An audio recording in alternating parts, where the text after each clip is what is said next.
welcome to the Vital Moments podcast. I'm John Wicks. I'm the site pastor in Clinton for VPC here. And with me is Amy Stevenson, who's the connections coordinator in Poplar Hill and also part of our teaching team. Yeah. Amy, good morning. Good morning. On this rainy Monday morning, at least here in London it is. It is not raining where I am in Goderich. It did rain. It was very wet. I took the dog out for a walk and had to wipe off the muddy paws, of course. Right. That's dog life. I got no kids, so I guess I can't complain about morning routines too much. I don't have to take my Yeah. kids for walks in the morning, so I don't know. Maybe there's a plus on that. No need to Maybe that's wipe. better. Yeah. Well, Amy, it was Mother's Day this past weekend, Yeah. and for Mother's Day, you got to speak. Yeah. A couple people were like, "Wait, they're making you work on Mother's Day?" And I'm like, Yeah. "Guys, come on, we're adults." No, it was a fun opportunity to be able to step into that moment and even speak to the moms in the room or those struggling with motherhood, or even not being able to fully realize motherhood for themselves. But it was really, beautiful morning, at least together in Poplar Hill, and heard good things from the other sites as well. Yeah, I mean, in Clinton, it was great as well. We had some guests and visitors or people visiting their families, which is always really nice to see that. And I'm glad that those people had the opportunity to be together on that day. Yeah, I mean, for myself, I think it was cool to have you speaking on about Sarah on Mother's Day as well. And if you're around church long enough, you hear Abraham referred to as like a father of faith, but that means that there's a mother of faith as well. And I guess we can kind of maybe put Sarah say that about Sarah. I mean, not kind of, we can. She's in this chapter that you referenced in Hebrews 11 for a reason. That's right. And this is a woman who's an amazing example of faith. And I think it's great to have these people that we can look up to and see, hey, their lives, well, not perfect. I mean, we could get it. Some of that was pretty interesting with her story. You're going through it and you're like, this is kind of messed up. And it's in some ways, Yeah, because when we read it, right, it can be really easy to just read and be like, oh, that's kind of interesting or whatever, right? And even a lot of talks or even commentaries that I read were so very focused on Abraham, his journey, and just really sitting, okay, what was Sarah's experience, and trying to sit in her shoes to just sort of walk through that story and what that meant and the implications of this story too, right? As best as we can, right? Because I did talk about, we read this with our 21st century understanding of marriage, of gender roles, of the world, and realizing this was a very, very different time. Very different time. Yeah, I was online hosting actually for this weekend, and I think I made a reference of I still relate to the story of Sarah, even though I'm not a mother in the ancient Middle East, right? This story took place thousands of years ago. Yeah. But even for me, a man, I don't have any kids. The story still resonates and is important to me. And I think it's amazing that we can take all these different people and these different things that happened and still apply it to our lives today, and I think that's great. You did on Sunday, you kind of mentioned this a few times, this idea of pressure. And I kind of want to revisit that a little bit. The pressure of the promise, that these people had this weight, this burden that they're carrying.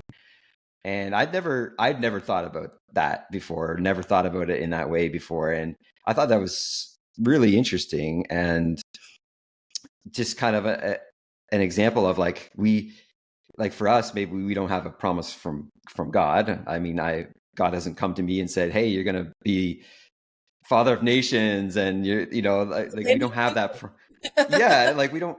I don't have that weight put on me, but I think we do put weights on ourselves. Though we put the pressure on ourselves of maybe it's thinking that we need to be perfect, or we need to live our lives just the right way in order to please God, or in order to make the good things happen to us. So I thought I don't know. I hadn't thought about like that idea, the pressure attached to like a promise like that. Yeah, yeah. Because I think like in human nature, we're just again, this is a by faith. This is a by things beyond what we can see, right? And understanding that there's things at work beyond what we can physically see with our eyes. And so we only look with our hands. We look at what we can do with our hands, right? Um and yeah, like when Abraham gets that promise, like it's his seed that are going to multiply in the land. So like we'll give him the benefit of the doubt when they go into Egypt and he's like, oh, okay, I need to protect myself because my seed, I have to protect this promise that God's given us. Or yeah, Sarah realizing, or Sarai at the time realizing like, okay, I'm still barren. Even I was thinking this morning, actually, when I first woke up and just reflecting on yesterday and the talk and the story, and her comment of, the Lord has closed my womb, and then offers Hagar. And so there's that moment of like, again, reaffirming, like feeling like that. Maybe I'm cut off from this promise. And Mhm. so he's recognizing like God's done it, whether she was, instead of stepping out in faith and going, okay, God, like, right. Like I still hear that wrestling of like, am I even a part of this? And yeah, that pressure to fulfill it and recognizing like, it was sort of beyond her control, right? Whether she could conceive or not. Like there's only so much that you can do to Yeah. participate in that. And then, just recognizing, okay, like, yeah, like it's not me. And like, or every month waiting and waiting. Okay, is this the month we're going to have a baby? Like, in my own motherhood journey, I remember those moments when we were waiting to have our son, wondering, okay, is this the month? And there's that little bit of like, it's a weird thing to understand and describe of that pressure. And even for Abraham, like that, yeah, idea of like I'm responsible for all of this. I picked up my whole family and left everything that we know, Yeah. and we're in a place that we're not protected. We have no alliances, no allies, and we're on our own here. And I'm just hoping that we're doing the right thing, right?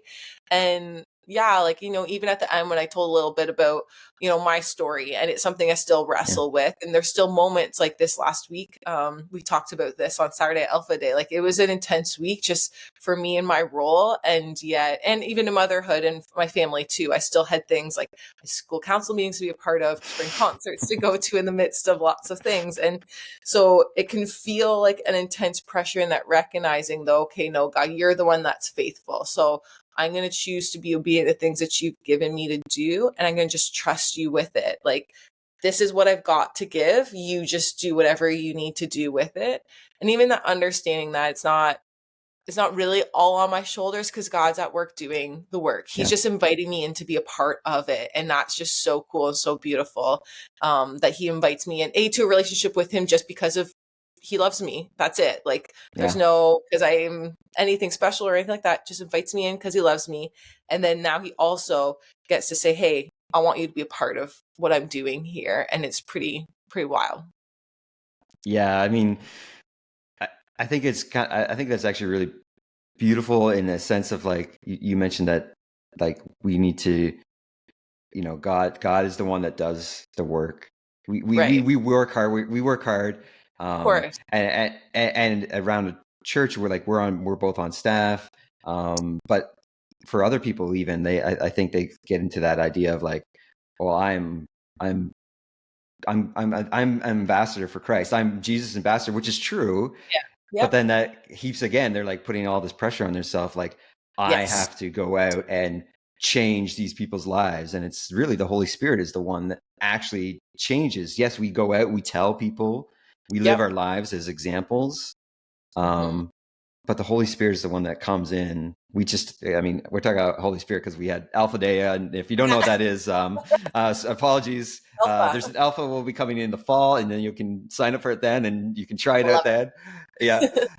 But Holy Spirit is the one that makes this transformation Mhm. is ongoing transformation, still working in my life. I'm not a finished product, but Same. like when people encounter Jesus for the first time, it's the Holy Spirit that is making that transformation and making that change in Yeah. people's lives.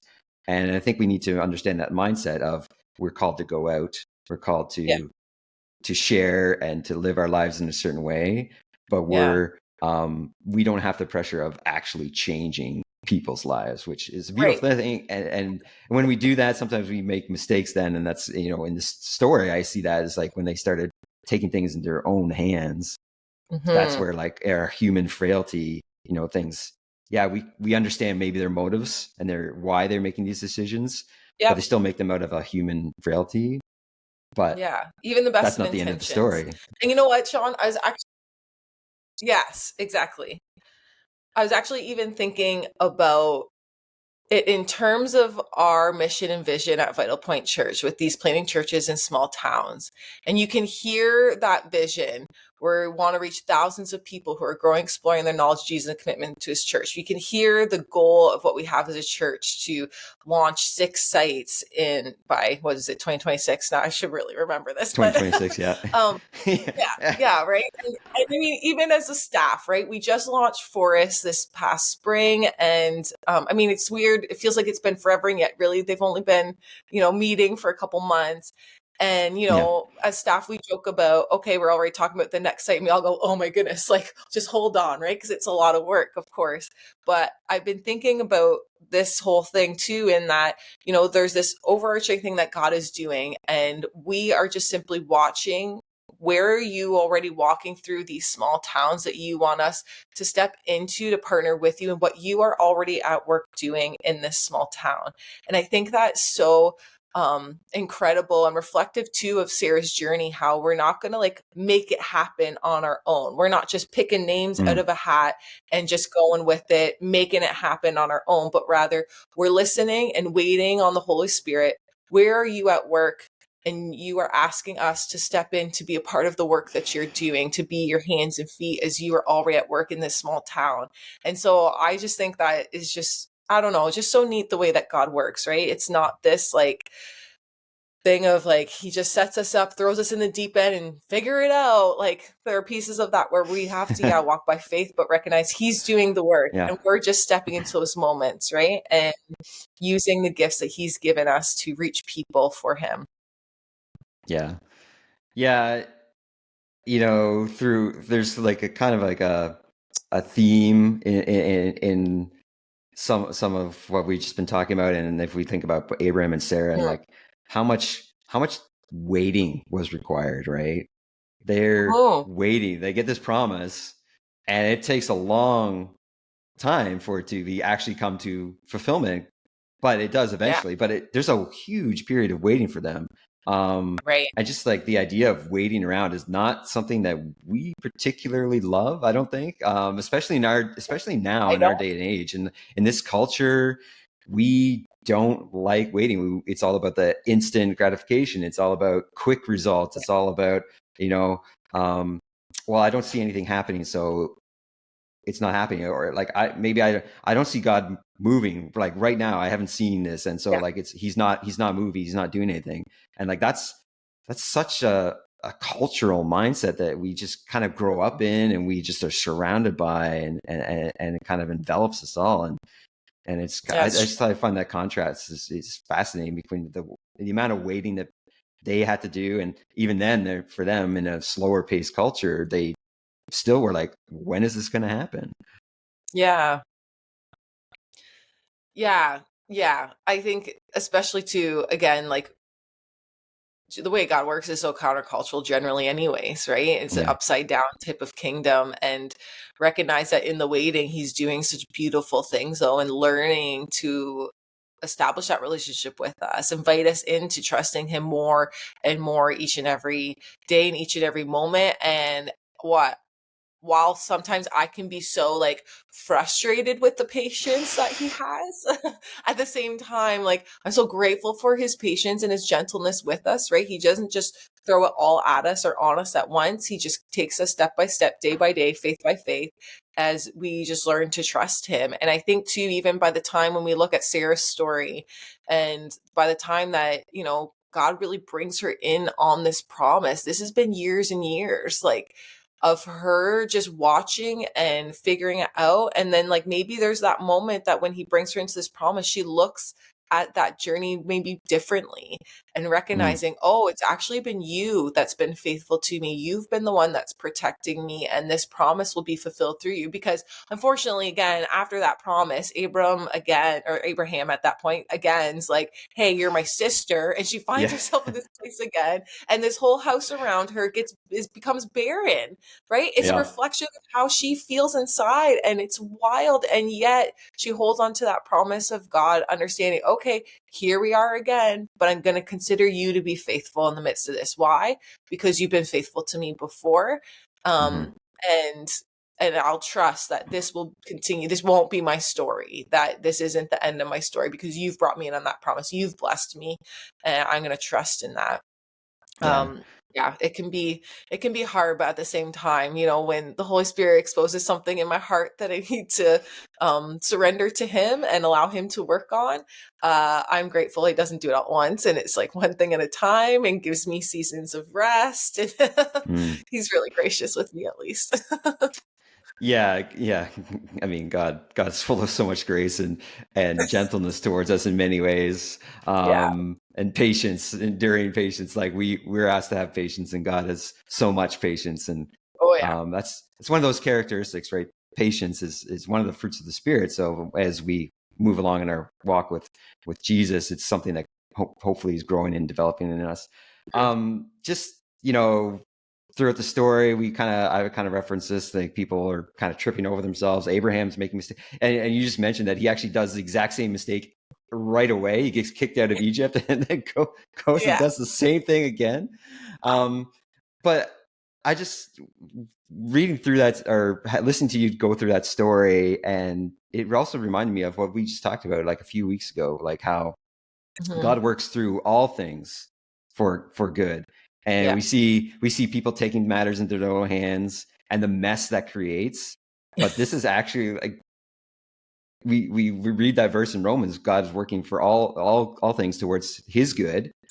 Yeah. And we actually this is an example of that. Like if you're living, if Abram and Sarah are living this out in their lives and they're like, this is a complete mess right now, they Mhm. can't see the end. But now we're looking back on it, we have seen the end. We see how that actually was God's plan and he worked it out, Yeah. um, towards his purpose and his good will. And I think that's kind of an amazing thing, because when we hear a verse like that in Romans, it's like, Mhm. okay, like I don't see it right now, but I think God gives us these examples Yeah. to encourage us along and be like, no, I am working towards a greater good, my perfect good.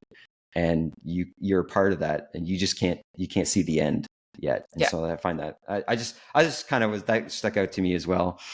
Mhm. Um, yeah. And I'm sure the people watching, listening to this can relate to that idea of waiting and trying to figure and Sure. work out, like, is this actually going somewhere?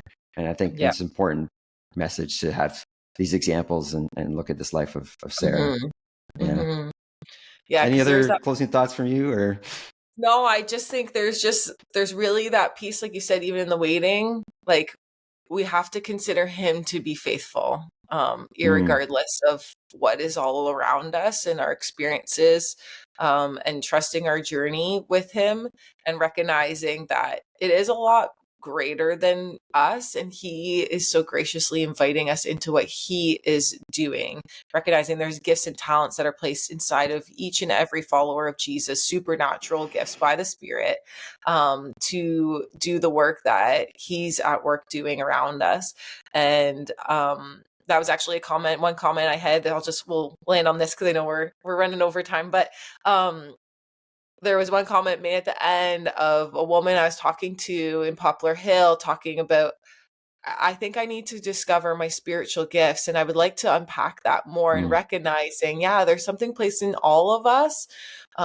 Just like Sarah, it wasn't about a baby. It was about what God was going to do through her life. To bless others and all nations, and recognizing it's a part of God's greater story of all of eternity and the church as a whole. And we play a piece in that. And there is a piece of us where we have to discover that. And, it might not be a clear promise of like, hey, you're going to have a baby and this is what's going to happen, but recognizing that we play a piece in the story he's writing and fulfilling right now in our places and spaces that we're part of, in our communities, and the greater whole VPC church. And it's just really, Yeah. really exciting to have that conversation and to recognize, yeah, there's a patience part, there's a discovery part, which is so fun and hard sometimes too.